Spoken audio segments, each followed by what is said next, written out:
es que un emprendedor que ha fracasado vale más que un emprendedor que no ha fracasado. Si no has fracasado es probable que no hayas aprendido.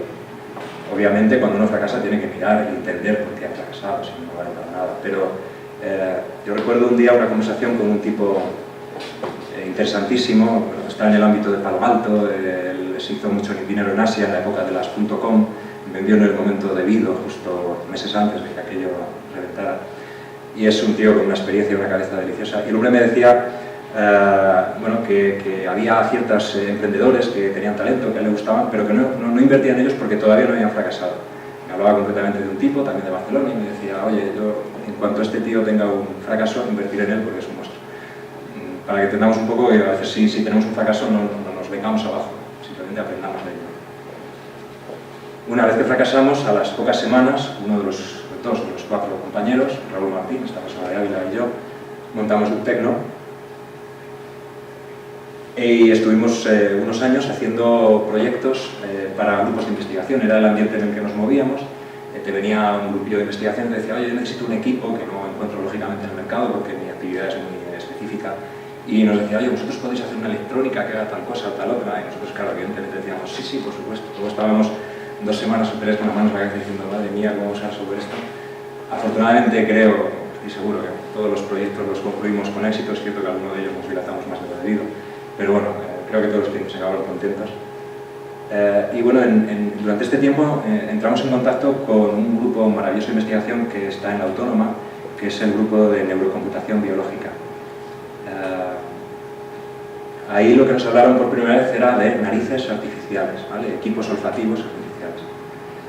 Así, en resumen, una nariz artificial al uso académica, lo que se suele entender como nariz artificial, tiene normalmente un conjunto de sensores de sensibilidad parecida, pero no igual. Digamos que cada uno de los sensores da un color al olor. Una nariz artificial te permite dar un valor analítico al olor, exactamente, y discriminar olores. No es como un sensor de gases, no te va a dar un umbral, no, te va a decir esto huele a rosa, y esto huele a chocolate, y esto huele... como una nariz natural, a estos equipos hay que entrenarlos, hay que enseñarles, hay que ponerles el olor y decirles, bueno, esto es rosa, esto es... Y lo que hicimos en este equipo fue tratar de meter la mejor ingeniería que hay en el mundo, que es el de la naturaleza. Bueno, pues se sabía y se sabe que hay, por ejemplo, las ratas, cuando les das por primera vez un olor a olfatear, pues ellas hacen, para el chocolate, os digo de memoria, no me acuerdo, pero hacen 2 sniffing, hacen 2 inspiraciones, ¿vale? Y si les das rosas, hacen 3. Pues ahí vimos que a lo mejor esa realimentación, el jugar con el flujo de aire que entra en el sensor, podía ayudarnos a discriminar mejor olores. Muy pronto vimos que efectivamente eso funcionaba dignamente.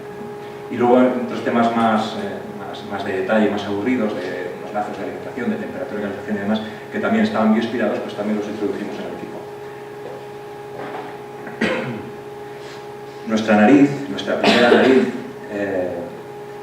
olía tenía una sensibilidad tan mala como cualquier otra nariz artificial. Quiero decir con esto que las narices naturales son maravillosas, incluso la humana, siempre pensamos en los cerdos, en los perros, la humana es espectacular también. Y cualquier nariz artificial que hay en el mundo, que se llevan décadas desarrollando, bueno, deja mucho que desear. Lo que tenía de bueno nuestro equipo es que era barato y era muy robusto. Estábamos utilizando, de hecho, sensores de gases normales, pues, que hay en sitios como este, ¿no? Y lo que hacíamos era que con un solo sensor hacíamos lo que el resto de equipos hacen con varios sensores. Nosotros lo que hacíamos en ese sensor era, en fin, estrujarlo de manera que en el tiempo se comportaba como diferentes sensores. Teníamos ahí nuestra matriz, era una matriz que variaba en el tiempo, pero en realidad era un solo sensor. Y además eran sensores que se fabricaban de manera masiva. Eso te permitía que entre ellos se parecieran más. Un sensor de una nariz artificial al uso se fabrica de manera muy artesanal y es muy difícil que los sensores huelan de verdad igual, ¿no? Bueno, pues lo que tenía bueno, como os decía, es que era barato, era robusto, consumía poco. El tamaño se fue reduciendo con el tiempo. Hicimos varios proyectos muy bonitos, algunos de ellos relacionados con el tema de medicina, esos eran quizá los más bonitos. También, por ejemplo, con Repsol olimos los plásticos. Claro, si uno tiene un instrumento que te permite dar una medida objetiva del olor, puedes decir exactamente qué has de hacer al plástico, puedes acabar extrayendo qué debes de hacer al plástico para que no huela, ¿no? Más o menos nos decían, oye, que yo no queremos que con nuestros plásticos los Tupperware no huelan, cuando lo sabéis, ¿no? esa era una de las aplicaciones que se le dio y funcionó razonablemente bien. Y quizá luego el proyecto más grande que hicimos fue con el Canal Isabel II, la empresa que gestiona las aguas de Madrid.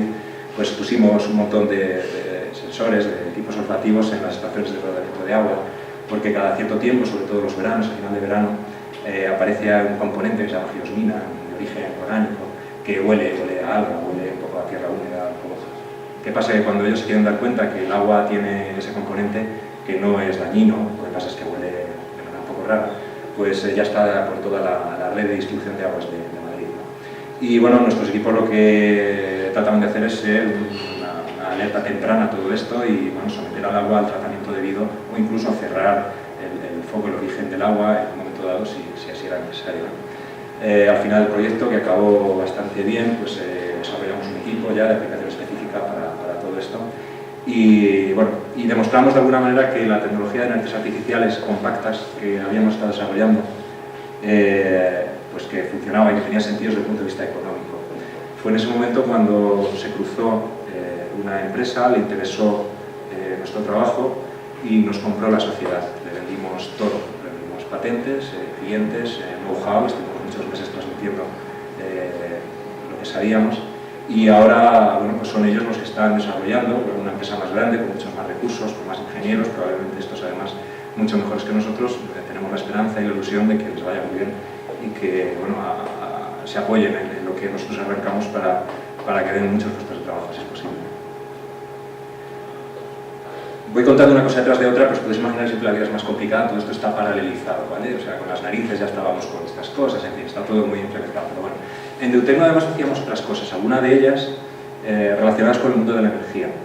Esto que tenéis por aquí eran unas losetas piezoeléctricas, a ver si esto funcionara, ¿vale? Bueno, no lo he probado debidamente, este vídeo es el que ahí no me ha funcionado bien. Bueno, no vais a poder ver este vídeo, pero aquí lo que veis son unas losetitas que se ponen en el suelo, que no tienen pilas, ni baterías, ni nada que se parezca, no tienen cables, y dentro lo que hay es un material piezoeléctrico. ¿Qué es eso? Los mecheros que les dais un golpecito, que suena un clic y sale un arco voltaico, ¿vale? No los de piedra de toda la vida, sino los que son un poquito posteriores. Esos dentro tienen material piezoeléctrico, los inyectores de vuestros coches tienen material piezoeléctrico. Material piezoeléctrico simplemente es que cuando le das una carga eléctrica, este se deforma, y al revés, como toda máquina eléctrica es inversible. Si tú lo deformas, él te produce una carga eléctrica, ¿no? Nosotros veíamos, esto no fue idea nuestra, pero veíamos que se podía hacer un suelo divertido con el que hacer un juego bonito para los niños. Esto se instaló en Valladolid, una rayuela, bueno, que además tenía el valor añadido de la luz, ¿no? De la luz sin enchufes, lo podíamos instalar en un parque como si fuera. También estuvimos enredando con piezoeléctricos y algún día ojalá podamos retomar el tema porque creemos que nos parece sensato y que tiene sentido. Utilizar piezoeléctricos para recoger la energía que perdemos en los baches de la carretera con los vehículos, sobre todo el vehículo eléctrico. Se pierde mucha energía en forma de calor en nuestros amortiguadores. Un material piezoeléctrico suficientemente barato y con un rendimiento suficientemente alto podría alargar algo la vida de nuestras baterías de los vehículos. Pero como somos una empresa minúscula, no podíamos hacer a todo, digamos. Y bueno, lo que hicimos fue sacar una de esas patentes que redacté cuando estaba en la universidad. Esta patente es un aerogenerador, ¿vale? La empresa que ahora mismo montamos para gestionar todo esto es Borges Leyes. La semilla de la idea es más o menos este vídeo, quizá alguno lo hayáis visto. Es el puente de Tacoma Narrows, año 1940, el puente más largo del mundo. Es el típico ejemplo que se pone de cómo una estructura que no está diseñada para ello es capaz de entrar en resonancia con el viento. Afortunadamente esto normalmente no pasa, pero eso no significa como para que haya muchos casos de que esto efectivamente pasa. Pasa en puentes, pasa en chimeneas, en centrales nucleares, centrales térmicas, pasa en rascacielos, pasa en edificios. Parece irreal, ¿verdad? El puente estaba muy bien construido, estaba muy bien hecho, mirarlo que aguantó, pero era difícil, la fluidodinámica es complicada y era muy difícil prever que esto pudiera ocurrir. Pero como veis, lo que tenéis aquí es una estructura que no tiene engranajes, no tiene rodamientos, sin embargo es capaz de absorber energía del aire y como podéis intuir hay bastante energía. Tanto es así como que colapsó, ¿verdad? Creo que no lo vamos a poder ver porque no pasa nada.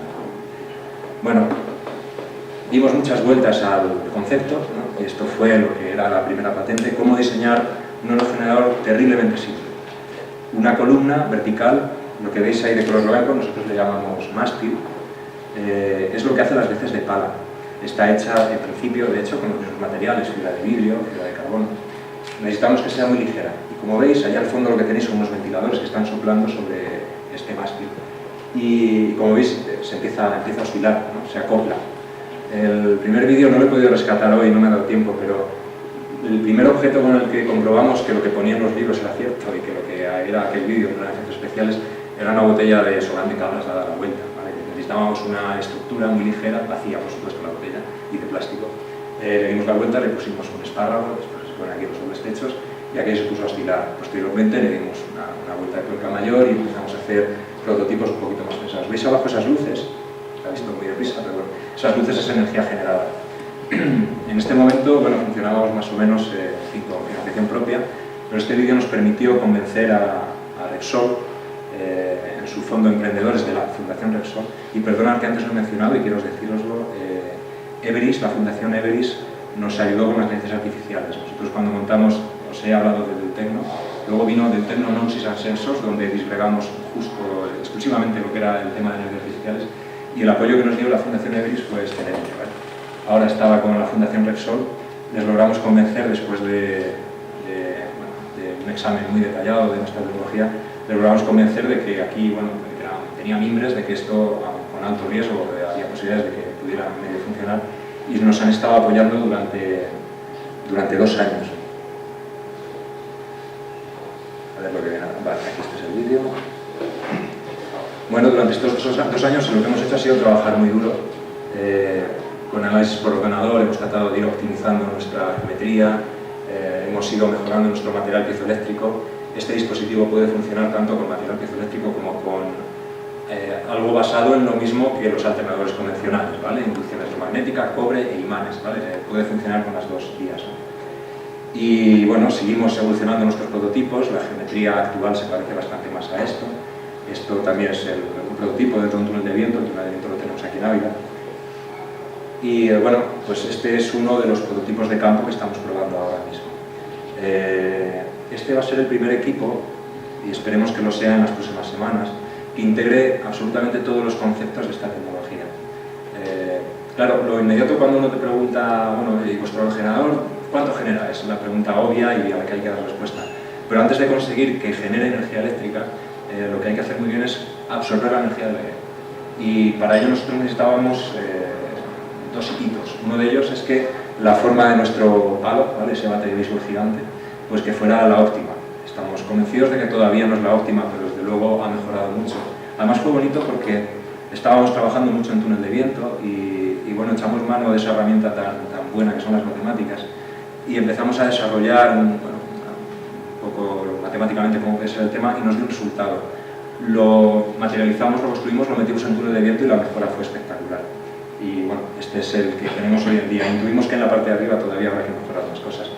Y luego hay otra cosa, los remolinos que se producen, no os he contado mucho porque ese vídeo no ha aparecido, pero ¿esto por qué entra en resonancia? Entra en resonancia porque los remolinos que se producen detrás de la estructura, los vórtices, se producen a una frecuencia dada, a un ritmo.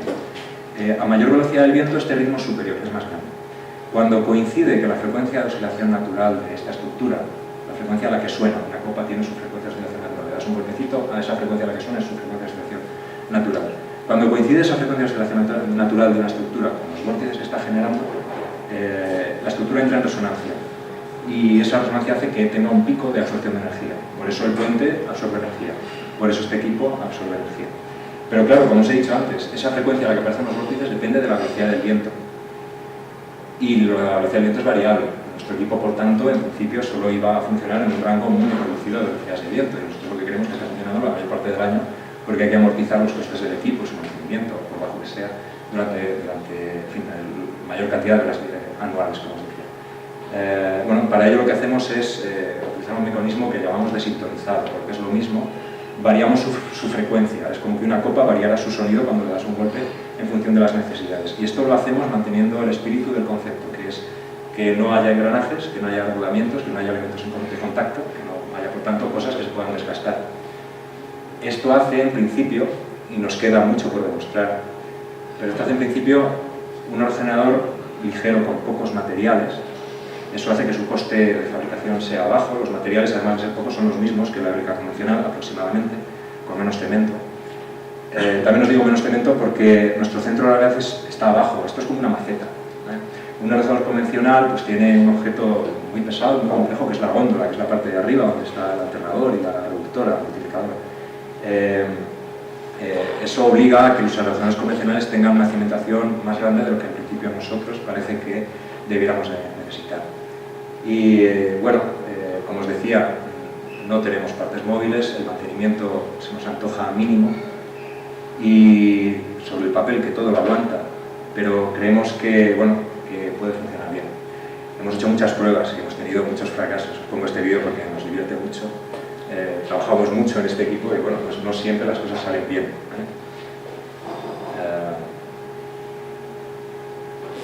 A ver si sale ahora el siguiente vídeo. Bueno, este es un equipo un poquito más pequeño que el que habéis visto previo. Este no tiene generación. Este sí se sintonizaba, como veis oscila en este caso muy poquito, el otro afortunadamente ya oscila un poquito más. Esto lo estamos probando en el municipio de Botarreldura, lo tenemos aquí cerquita. Hemos tenido la enorme suerte de dar con Fernando Martín, que es un tipo apasionado, desinteresado, que nos está ayudando en todo lo que puede para que estos equipos puedan salir adelante. Nosotros teníamos alguna oferta por ahí de colocarlo en instalaciones eólicas, quizá mejor instrumentadas, más, en fin, con más recursos, pero nosotros queríamos poner nuestros equipos cerca de nuestra casa, porque sabemos que los equipos fallarán y necesitamos estar cerca cuando así pase. Este es el sistema desintonizado, un sistema magnético, confinamos magnéticamente el núcleo y lo que hacemos es con una pequeña variación de la amplitud, la frecuencia varía enormemente. Este es el hito más complicado del proyecto, creemos que es el hito más complicado del proyecto, pero ya está resuelto. Nos queda un tercer hito, lo tenemos que resolver, por tanto quizá este último es el más complicado, pero creemos que sobre este último, que es ya convertir una energía mecánica, un movimiento en energía eléctrica, apoyándonos en el enorme conocimiento acumulado que ya hay en el mundo, ya sea con piezoeléctricos y a corto plazo, probablemente con imanes y con cobre, bueno, empezamos a sacar energía y de hecho ya estamos empezando a sacar energía. Todavía poquita, pero no pinta mal. Y bueno, este es el sueño, ¿no? En un primer momento lo que queremos hacer, aquí nos he comentado, es que después del apoyo de la Fundación Repsol logramos introducir en el proyecto a 12 inversores, todos ellos del sector, inversores privados, pero vinculados al sector de la eólica. Y nos están ayudando muchísimo, están haciendo en realidad, no son socios capitalistas, nos están ayudando de todos, apasionados, nos están, en fin, no nos están presionando, saben que el reto es altamente complicado. Cuando han invertido sus recursos en el proyecto saben bueno, que hay una elevada posibilidad de fracaso, así nos lo han hecho saber desde el principio y bueno, eso nos motiva para tratar de tener éxito lo más pronto posible. Lo que queremos es hacer un primer equipo de 12 metros y medio en un plazo aproximadamente de un año, que parece que ya estaría bastante bien metido dentro del mercado. Os digo 12 metros y medio, ya sabéis que la eólica convencional en general ha ido a equipos muy grandes, porque habréis oído alguna vez eso de que un equipo el doble de grande no te produce el doble de energía, te produce 4 veces más, ¿no? El área que barre un equipo grande crece al cuadrado y por tanto la energía que puedes absorber con un solo equipo también crece al cuadrado y su rentabilidad también. Nosotros para empezar, pues hay que poco a poco vamos a hacer un equipo pequeño, como os digo, de 12 metros para generación distribuida. Creemos que podría generar una potencia nominal de unos 4 kilovatios, que bueno, es una cantidad significativa para muchas instalaciones y muchas aplicaciones. Nos gusta mucho lo de la energía distribuida porque es la más razonable, uno genera la energía allá donde la consume, hay gran cantidad de energía que se pierde por el camino, ¿no? Por mucho que le subimos el voltaje, aquello siempre se pierde por calor de energía. Y esto queremos tenerlo en el mercado, como os digo, dentro de aproximadamente un año, esperamos no retrasarnos. Con equipos así de pequeños, ese tamaño lo hemos elegido por varios motivos, entre otros porque queremos facilitar lo más posible la logística.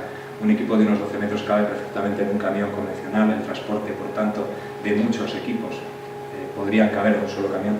Y bueno, podría tener sentido montar granjas de este tipo de dispositivos, ¿no? Igual que hay paneles solares que te montan una instalación, una planta fotovoltaica, pues que hubiera equipos Vortex para generar energía eólica con el mismo concepto. Pero el sueño es este, y el sueño es este porque es donde de verdad está el mercado, en la eólica a gran escala.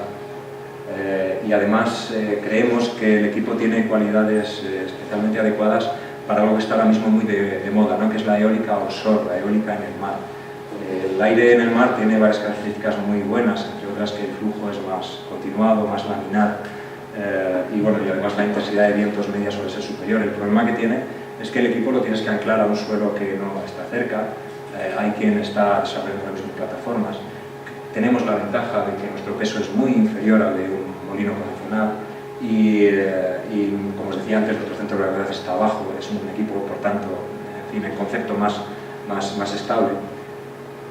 Y luego además tenemos menos elementos que se puedan oxidar. Hay graves problemas en la eólica offshore con todo lo que hay dentro de la góndola y más allá, porque la sal y la humedad es terrible, ¿no? Sobre todo en ambientes húmedos y calurosos. También tendríamos cabida en la eólica onshore, en principio, la eólica en tierra. Y bueno, como os decía antes, nos queda mucho por demostrar. Una startup con nuestro perfil tiene normalmente las posibilidades de éxito suelen ser de 1 a 10, 1 a 15, eso los inversores lo saben. También saben que con de los, entre comillas, 15 proyectos que ellos quieran abarcar, pues uno de ellos tiene que pagar los otros 14. Tienen que ser proyectos con un retorno económico importante y bueno, más o menos esa es nuestra historia. No me discortan un solo momento, pero vamos a ser un momento de que me hagáis las preguntas que creáis oportunas. Muchas gracias.